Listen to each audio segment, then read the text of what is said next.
Bolehkah kebumikan jenazah dalam satu liang, 2 atau 3 jenazah?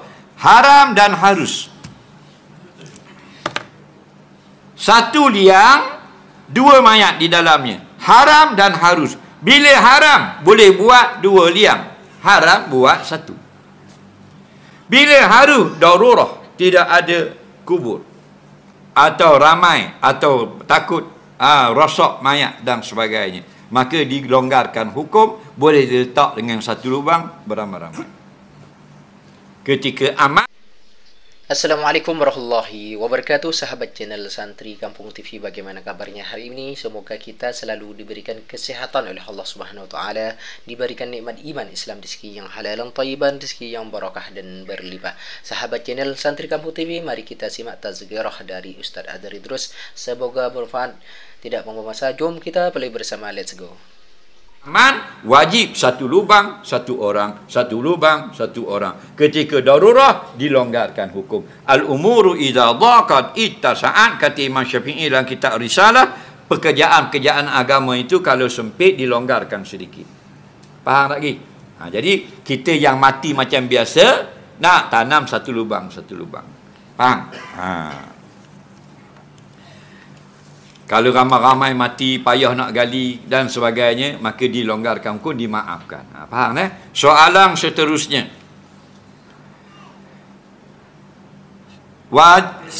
Sebelum mandi wajib, saya dah bersihkan kotoran di celah tumit saya yang merekah. Tumit dia merekah. Ni biasa orang puang ni. Lepas tanggal kotoran itu, masih ada lagi pudar-pudar celah-celah kekah tumit. Saya dah gosok banyak kali, dak tangga juga. Sah dak mandi saya. Okey, dia. Tumit dia pecah. Faham tak tumit merekah belakang ni? Nampak? Orang puang kalau tumit merekah kalau dululah. Cedung, betul tak? Jenis cedung. Faham tak cedung? Benda cedung. Pesawah padi. Buat kerja sawah. Okey? Tumit pecah. Len ni tak ada orang puang cedung dok baru, betul tak? Betul Ada lagi puang dok baru?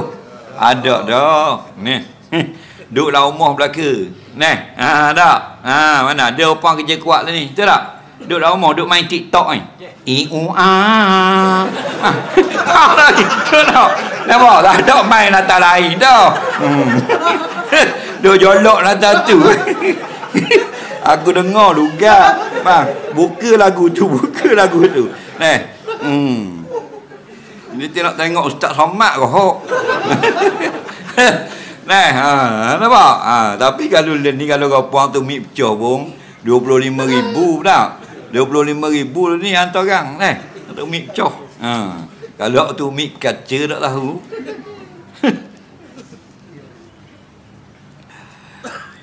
Jadi bila tumit pecah, mandi wajib, dia gonyah dah. Bila gonyah ada lagi kuning-kuning celah tumit tu, dimaafkan.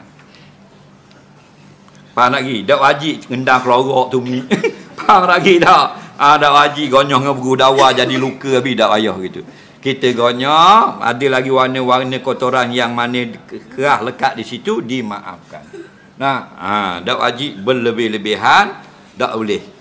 Fiqh ni tak memayahkan. Tapi bukan buat mudah, buat lebih kurang. Nampak? Yuridullahu bikumul yusra wala yuridu bikumul usra. Allah suruh kita wajib sesuatu, nak buat mudah-mudah tak boleh jadi payah. Jadi kita dah gonyah, dimaafkan. Okey? Soalan seterusnya. Bagaimana anjing masuk dalam mulut? Anjing masuk dalam mulut? Percikan air anjing dan basuh cara sertu. Aku ingat anjing masuk dalam mulut. Besar mana mulut mu? Anjing, percikan anjing. Anjing ni dia basah. Bila basah, dia lari.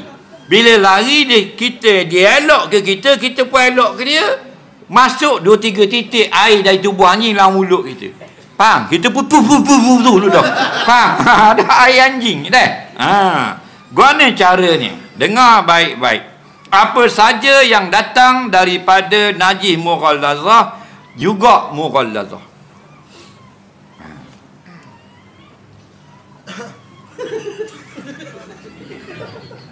Anak anjing. Ke? Ha? Ke dia? Ha? Tadi pung. Dia bakal ditanya dia. Nah, ha. Tadi pung punya anak anjing. Nah, ha. Nampak? Hari tu dia nu bunyi katok.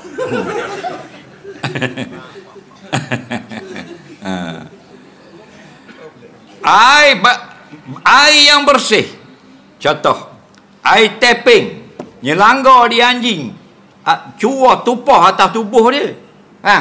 Jatuh atas tubuh anjing, anjing pun dia retak. Ada nak suruh tangga masuk dalam mulut kita, tapping ni mughallazah. Kerana sudah duduk pada mughallazah. Lagi budu dalam payang. Dah anjing mari mandi. Pala timbul gitu anjing. Faham? Kita natang anjing tu baik. Dia pun tu baik. Budu tu mughallazah ke mutawassithah? Mughallazah kau Faham? Yang mutawassithah tetap mutawassithah. Okey? Jadi apa yang percik daripada anjing masuk dalam mulutmu tadi mughallazah. Cara membersihkan mughallazah ialah basuh yang berat. Berapa kali berat? 7 kali. Nabi kata fagsiluhu sab'a ulahu nabi turab. Basuhlah 7 kali, satunya air tanah. Maknanya walaupun masuk dalam mulut, faham? Maka kita kena bersihkan rumah 7 kali berkoma, sekali air tanah. Air tanah boleh nombor 1, boleh nombor 2, boleh nombor 6, boleh nombor 7. Tapi afdal air tanah nombor 1 kerana 6 lagi air bersih menyucikan kesan tanah. Jelas? Banyak kali tak sekali je. Air tanah. Air biasa 6 kali. Gurut, gurut, gurut, gurut, gurut, gurut. 6 kali bersih. Hak telang dah masuk dalam perut, tidak wajib koma air telang air tanah pula tak wajib. Faham? Takut bahang tanah. Faham lagi? Nah, yang dalam perut dimaafkan. Okey? Sekadar dalam zahir. Mulut zahir wajib bersih 7 kali. Sah tak lapah daging lembu korban guna mesin? Dia kata kalau kita masuk korban, kemudian kita lapah kulit dia pakai mesin, sah atau tidak korban? Korban tak ada kaitan sah tak sah pada bab lapah. Dia nak tahu sah tak sah korban jenis haiwan. Yang kedua, niat ke tidak. Yang ketiga, beri ke tak kepada orang miskin. Maknanya kalau tidak berniat, tidak sah korban. Faham? Nah, yang kedua, tidak beri daging mentah pada orang miskin, tidak sah korban.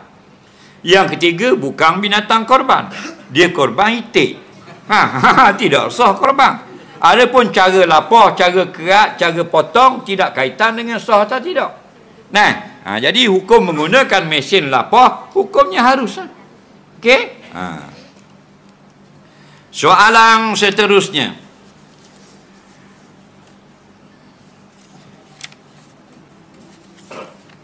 Adakah pelajar-pelajar yang terlibat dalam kemalangan itu dikira mati syahid akhirat? Mohon doakan buat semua arwah ditempatkan dalam kalangan yang beriman, diampunkan semua kesalahan mereka. Semoga Allah beri kekuatan sabar, tabah buat seluruh ahli keluarga mangsa. Amin ya rabbal alamin. Dalam hadis-hadis yang sahih, Nabi menyebut antara kategori syahid akhirat, mati beranak, mati terbakar, mati lemas, mati sakit di dalam perut seperti kanser dan taun, mati yang sangat-sangat menyeksakan, mati terkepit dengan suatu benda yang keras. Maka sebagian ulama mengatakan orang yang aksiden ditusuk besi-besi sampai pecah badan, pecah tekak dan sebagainya dalam kategori syahid akhirat. Tak usah balah dalam bab ini. Faham lagi?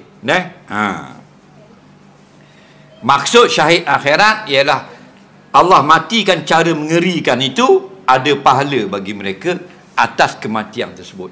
Orang lain mati elok je badannya, dia mati tu soyok situ soyok sini, sakit nak keluar rohnya, maka diberi kebaikan, ada pahala. Itu maknanya syahid akhirat. Soalan seterusnya.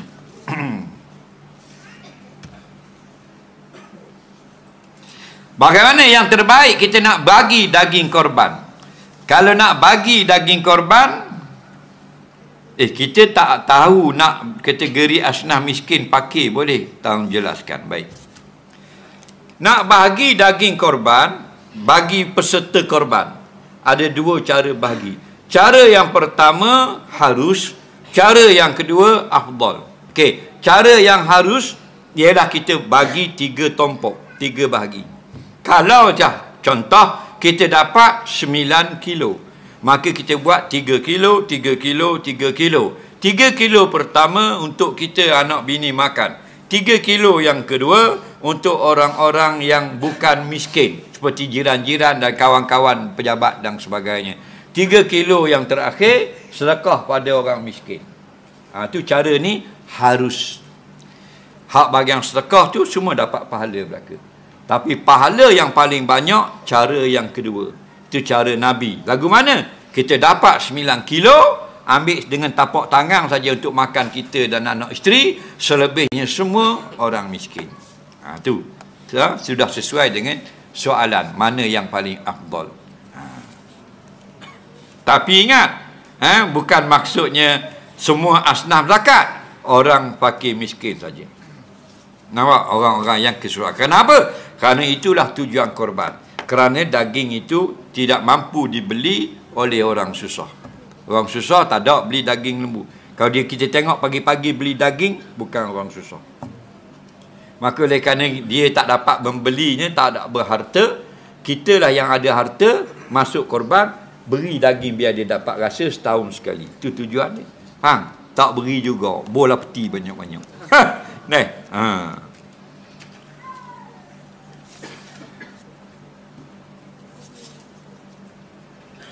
Abang saya beli kereta ansuran dengan bank. Kereta sempat bayar separuh, beliau mati. Beliau stroke. Sejak dari itu beliau jadi miskin. Bulan 5 mati. Soalan saya bagaimana nak selesaikan masalah hutang kepada kereta separuh lagi. Abang dia beli kereta bayar angsuran. Bila bayar separuh, keretanya 40,000. Pro 2 Bizza. Okey, 40,000. Bayar separuh 20,000, mati. Tinggal lagi harga 20,000. Bagaimana nak faraidnya? Siapa nak bayar kereta? Okey, siapa yang nak ambil kereta itu? Kena kereta itu dijual balik. Dan duit yang dapat daripada jualan itu ialah difaraidkan. Faham? Kalau ada adik-beradik waris yang tak nak jual, dia kena bayar bahagian waris daripada harga kereta itu. Senang saja. Okey, katakan nilai kereta yang ada sekarang 20,000, maka 20,000 bagilah faraid. Ibu bapa kepada si mati 1/6, isteri si mati 1/8, anak perempuan 1/2, anak lelaki 2 bahagian. Faham lagi?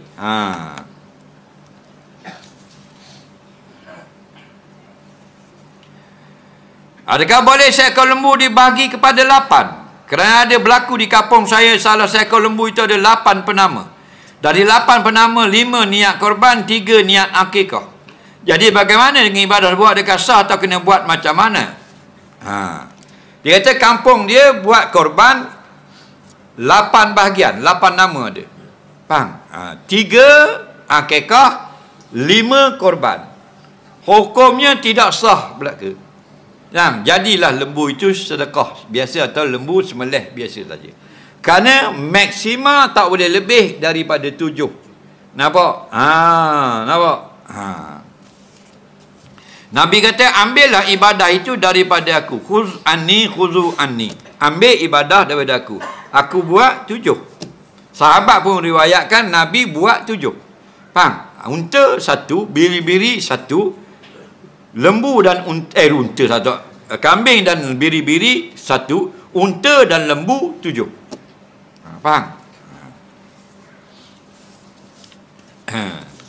Jadi kalau buat 8 tidak sah. Boleh makan? Boleh. Nama sembelih biasa. Bukan haram makan, sembelih biasa. Faham lagi? Ada pun kalau kita jadikan 7 tak ada masalah. Contohnya 3 akikah, 4 korban sah. Kerana paling ramai boleh kongsi atas seekor lembu nak 7 orang. Bahkan dalam mazhab Syafi'i satu pendapat, kita jual 2 bahagian, jual pasar, 2 bahagian akikah, 3 bahagian lagi korban sah juga. Boleh juga. Ada dalam bahagian korban, ambil 2 bahagian awak jual pasar. Hukumnya ada dibolehkan oleh sebahagian fuqaha mazhab Syafi'i. Faham lagi? Tapi tidak ada orang kata boleh buat 8. Kenapa pergi buat 8? Kena belajar. Masuk korban tu sunat, belajar bab korban wajib. Soalan seterusnya. Lembu A. Masa nak sembelih, dia nak tukar ke lembu B. Harga lembu B lagi mahal dari lembu A. Apakah hukum? Alhamdulillah, kita telah menyimak tazkirah dari Ustaz Adel Idrus. Semoga bermanfaat dan semoga kita apa yang beliau sampaikan menjadi ilmu yang bisa kita amalkan di kehidupan kita sehari-hari. Amin amin ya rabbal alamin. Cukup sangat saja dari kami, manakala ada kesalahan dan kekurangan, kami sebagai manusia biasa tidak luput dari salah dan lupa. Mohon maaf yang tiada batasnya. Kami akhiri, ihdinas siratal mustaqim. Assalamualaikum warahmatullahi wabarakatuh.